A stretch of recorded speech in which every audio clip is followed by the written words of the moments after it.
If you want to remove a payment method from your TripAdvisor account, follow these simple steps to ensure your information is updated correctly. Step 1. Log into your account.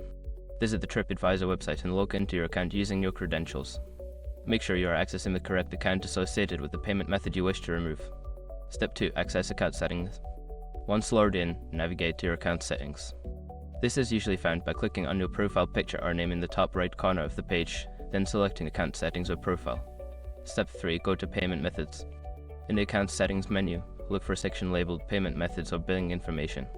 Click on this section to view all the payment methods currently linked to your account. Step 4. Select the payment method to remove. Identify the payment method you want to remove from your account. There should be an option next to it, such as Remove or Delete. Click on this option to proceed. Step 5. Confirm removal. A confirmation prompt may appear asking you to verify that you want to remove the payment method. Confirm your choice to finalize the removal process.